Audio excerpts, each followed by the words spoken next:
everyone. Thanks for coming today. My name is Patrick Haft here with Associated Bank.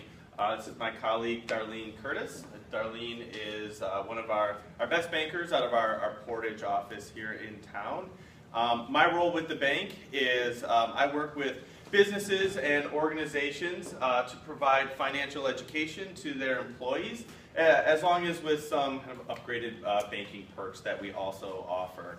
I provided a folder in front of you today, and I included a copy of the PowerPoint that we're going to be speaking to on the right side. That is yours, so feel free to write on it. Any notes you have or any questions you want to make sure to cover, it's yours to use.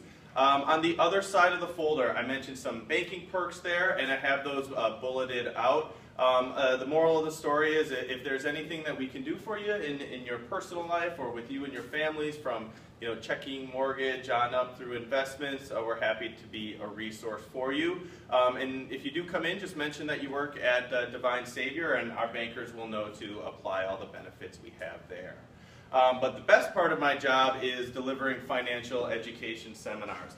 Our thought is that if we can provide our community with kind of education and resources to be more financially literate, that's going to help that person, but as an aggregate, that's going to help the whole community as well. So today's topic is going to be centered around credit scores.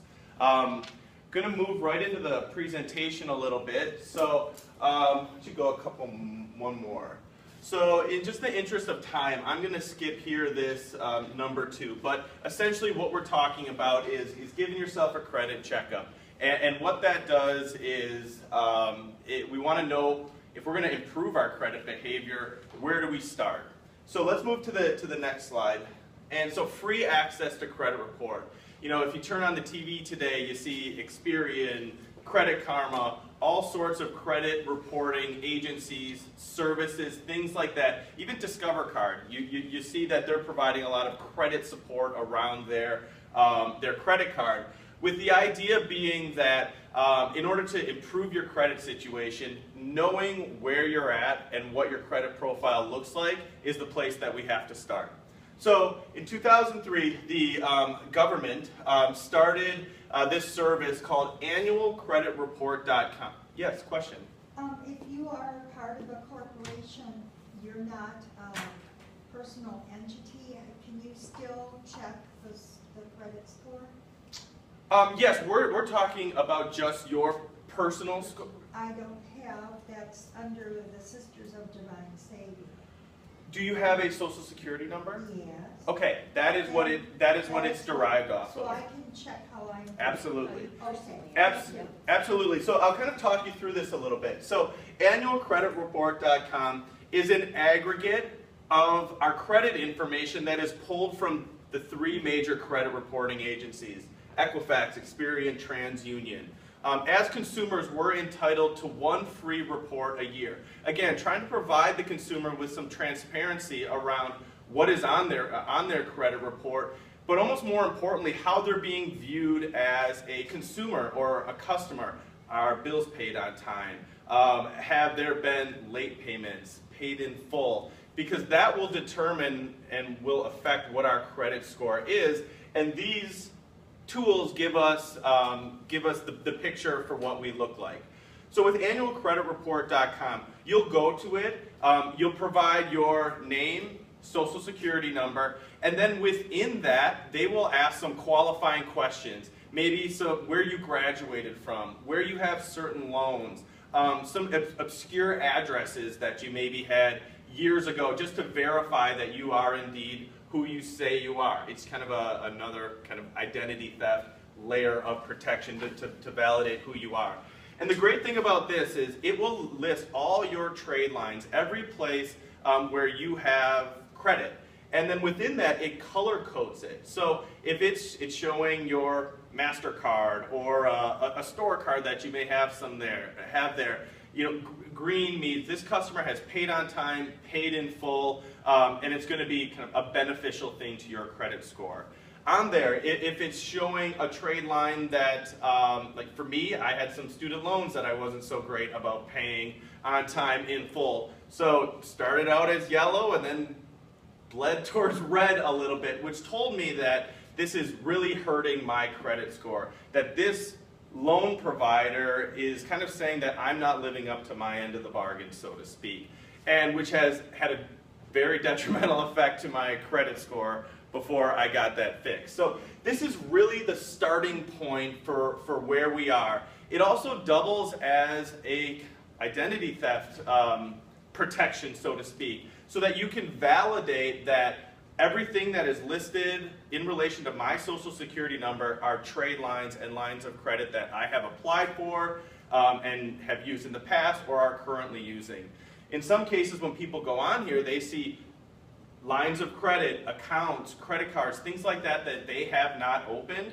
And obviously, if somebody is opening an account with your information for a fraudulent purpose, they're not going to be paying those bills on time. They're not going to be paying them in full. So that's something that could be dragging your score down and something that you would want to look into and get corrected ASAP. If that ever happens, talk to your bank, talk to your financial institutions. We deal with it kind of all the time and can be a really valuable resource to get that off your credit report and kind of fix any damage that might have taken place. So annual credit report is one source. Within a calendar year, up against your social security number, one time free. Each of these credit reporting agencies, they will also provide you with one free report a year. So essentially we have 4 sources for free credit reports. Spread that out over every 3 months throughout a year, and you're going to have a real-time picture of what's on my credit report and how I'm being viewed and kind of judged as a consumer. So all this being said, when you go to annual credit report or all of these on their kind of basic show me my credit report level, they are just going to give you your trade lines and then information about paid on time, paid in full, etc. It will not quantify your actual score. So you can, go into a upper tier, maybe pay a little bit of money and you can get your score from there, but it will not give you a number. I just want to make that clear. You see, I've gone to Credit Karma before, where they advertise, we'll give you your credit score, and sure enough, they did. They gave me my credit score, but at that time I was looking to refinance my mortgage. So the Credit Karma credit score that they gave me, great number. Awesome credit score. I wish that's what it was. When my actual mortgage agent did a hard pull on my credit report, the number was maybe about 40 points lower than Credit Karma gave me. So if you do something like Credit Karma, just kind of view it as a range, an area of a kind of ballpark about what your credit score is. All that being said, if you pull annualcreditreport.com, you're paying on time, paid in full, no issues there, your credit is going to be where it should be. Any questions here? Okay, let's go on to the next slide. All right, so how our credit score is calculated. So view payment history, outstanding debt, credit account history, recent inquiries, types of credit. Think of these as 100%, right? Question for you. Within these 5 different aspects, what do you think is most important? And of that 100%, what do you think the percentage is for the most important one? Is it 50% of the overall score? Is it 10%? What do you think?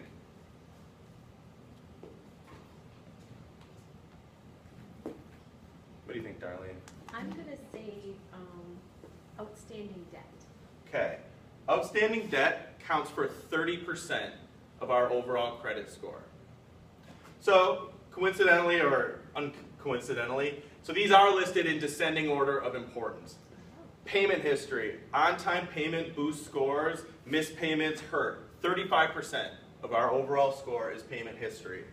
Outstanding debt, 30%. So when we talk about outstanding debt, we're talking about high balances in relation to available credit. The kind of ballpark figure is you don't want to be using more than 30% of the available credit to you. So let's say you have a $10,000 line of credit. It's obviously there, you're free to use $10,000 of it, but if you do use that $10,000, the credit provider is thinking, oh man, why do they need all $10,000 of this money? If you can keep those balances and keep those uses below 30%, that is going to not have a detrimental effect on your credit score. That being said, if you're carrying on a $10,000 line of credit and you're consistently carrying $2,000 balances there, it's going to be interest that's accruing really quickly. So while it's not going to hurt your credit score, that original $2,000 charge is going to slowly and quickly kind of become $3,000 if you're only making those minimum payments on it. Credit account history accounts for 15%.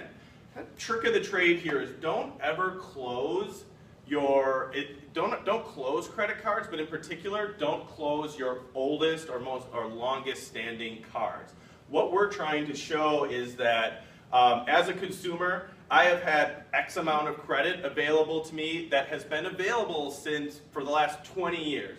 That's showing other potential vendors that, hey, this provider has kept this person as a customer for over 30 years, customer in good standing. Hey, that's the type of person that we would want to lend to because they're paying on time, paying in full. So if you have credit cards that you don't use, I've heard of people just getting the balance to zero, and then some people have heard frozen the credit card in a block of ice. So it doesn't give them that instant access impulse purchase, makes them think about what they're using. Get that balance to zero, and then put it away. You may get notification that, hey, due to inactivity, we're going to close this account. So go purchase some gas, some food, pay it right back down to zero to keep that account active and keep that credit history long and the amount of credit available to you kind of robust, but without exposing yourself to those interest payments and things like that. So recent inquiries, this counts for 10%. This is especially important if you're in the process of making a major purchase where you're looking for credit, whether it's home, automobile, what have you. You don't want to be kind of giving off the signal that, hey, this person in a short amount of time has gone to 8 different kind of credit providers. Well, what was wrong with the first 2? What was wrong with the first 3? Why are they shopping for so much credit? What you want to do is you want to kind of pare it down to 2 or 3 credit providers, financial institutions, bank, where you have a good contact, people you want to work with, and just keep it down to just a few options, because each one of them are going to be pulling your credit report. And by and large, they're all looking at the same information. So the terms and kind of deal package that the bank or credit union is putting together, they're going to be somewhat similar. So just limiting it to just a few at the time that you're looking to do that major purchase. And then types of credit. Really looking for a mix of credit accounts and loans, not being over-reliant just on credit cards or just store cards, but really having a healthy mix. And related to credit, having a mortgage is the best type of loan or credit that you can have that has a positive effect towards your credit score. Questions there? Yeah. I was on the Amazon account. Okay. And I was thinking about buying something, and it said if you buy this and you open up an Amazon credit card, then you get $50 free. Sure. So then your balance would be 0. Sure. Is that a good thing to do? I mean, you're getting another credit card. So my advice, when it relates to store cards, do you shop on Amazon quite a bit, or would this be a one-time purchase? Probably like a 1 or 2 time purchase. In that situation, I would avoid it, because you're opening yourself up to another provider that has very sensitive personal financial institutions. So there's an identity theft component there. But it's also kind of applying for credit that you don't necessarily need. So for us, we go to Target all the time. You know, we've got a Target card. We did a kind of furniture purchase through Steinhafels in Madison, and in that situation, to take advantage of 0% interest, we did the credit card because it was a more major purchase. But if you're just going to Old Navy once a year to get some school clothes or something like that, avoid it. I know they're offering the 20% off, but having kind of store cards all over time is again putting off the picture of, can this person pay for something that with money that they have? Why are they needing credit everywhere? And then it has the second component of potentially you forget about that purchase and don't pay that down. If you have cards everywhere, it's easy to get lost in the shuffle. So my recommendation is just have a couple store cards at places that you frequent and use quite a bit. Good question. And have one good credit card that gives you perks back. Almost every credit card now should give you some kind of reward back for Yep. using it. Okay. So you might end up about equal. Yeah. With less out Good on your point. credit. Okay. Good point. Okay, let's move to what is a good credit score. So this data, I always have a little bit of an issue with this one because essentially what we're saying here is that 50% of the US population has credit scores over 700. That is not the case. So I think I'm almost positive that this map was, or graphic was put up kind of pre 2008, 2009 when the recession hit and credit took a hit, people especially related to homes and things like that. But what is a good credit score? This is really that magic number right here, 700. If you're 700 and above, you're going to be in the position to get the best interest rates and terms on the loans that you're looking for. So 700, put a star by that. That's the one that you're going to want to be above that in order to be in the best position related to, again, kind of interest rates, terms of the loan, etc. So that being said, if you look, you go to Credit Karma, you pay the little upgrade with Experian to get your score. You see that you're at 715, something like that. Don't go looking for new sources of credit just to try to boost up that score. But man, my coworker had a 750 and I should have a 752, so I'm going to open some new credit. Don't do that. Revert back to how our credit score is calculated. Make sure bills are paid on time in full. Make sure that length of credit history. In particular, make sure you're using an appropriate amount of credit that has been made available to you, because that'll just cause kind of slight tweaks here and there. But again, you're over 700, you're over 710, you're in a great spot. Don't do anything dramatic. Keep doing what you're doing.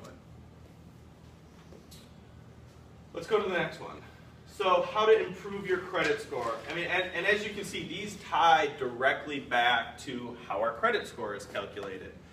So the best thing that you can do to improve your score is improve your payment history. Again, always pay bills on time in full. If there are past due bills that you have, get current and stay that way. I mean, that's the best possible advice I can give you. If that isn't realistic in a short amount of time, absolutely call the credit provider, and in many situations they will work with you. Explain kind of what your situation is, what your goals are, how you're prioritizing getting your balance to zero, or ways that you can improve your on-time payment. And they will work with you. They may even put a notation in your account about some agreement that you have came to, so they're not just blanketly reporting back to the credit reporting agencies, well, this customer didn't pay their bill in full, we're going to whack them, we're going to report that back. The last thing they want to do is have you go poof into the night and kind of write off that balance that they have. So there's an incentive for them to work with you and to come to some amicable arrangement that in the end can hopefully work for both parties. But in that situation, you're going to have to live up to your end of the bargain. If you say, hey, I can't pay this whole balance in this time frame, but I can do this, and that, then you're definitely going to have to live up to your expectations. But if they know in advance, in many instances, they'll work with you a bit. Keeping debt to a minimum. Credit balance is low. Pay off debt. Don't just move it around. Sometimes we can get into the, carousel of jumping credit cards, and, on the surface it makes sense, but that's just not something that is sustainable to do throughout your whole life. At some point, you got to pay the piper. So just not just moving it around on a consistent basis, but really prioritizing getting balances to zero, ensuring you're not just getting eaten alive with interest, and then also having that hurting your credit scores. And then again, don't close unused accounts, because a zero balance, if it's a zero balance, that counts paid on time, paid in full. So getting it to zero, setting it aside. Keeping your longest cards open, don't close them. And then don't open several accounts in a short amount of time, and don't go shopping kind of to a ton of different providers. Again, pare it down to just a couple that you trust and know, and then that'll ensure that there aren't so many looks at your credit in a short amount of time. And then manage new credit wisely. Well, again, that's narrowing it down to 2 or 3 providers. Types of credit, again, having that mixture, loans with fixed payments, different things like that. Having a healthy mix between all those options. Questions there? All right, how are we doing on time? 5 minutes. Okay. I want to go back quickly to, let's just go, do the credit checkup one. Okay, so after we go look at our credit score, right here where it says right the wrongs, improve your behavior, and follow up. If you go to your credit report and see that there is something from some trade line that's on there that shouldn't be, which is your red flag for identity theft, what you want to do is and sorry, this information is, I'm just kind of speaking it here. What you want to do is place a fraud alert on your credit report. The Consumer Protection Bureau has a ton of information related to this. If you just kind of type in identity theft resources, it'll pull up information, but you'll place a fraud alert on your credit report. And what that'll do, that'll ensure that for 90 days, nobody, not the fraudster, not you, nobody can open a line of credit up against your Social Security number. And then that'll start the process where you'll say, hey, I didn't open this line of credit.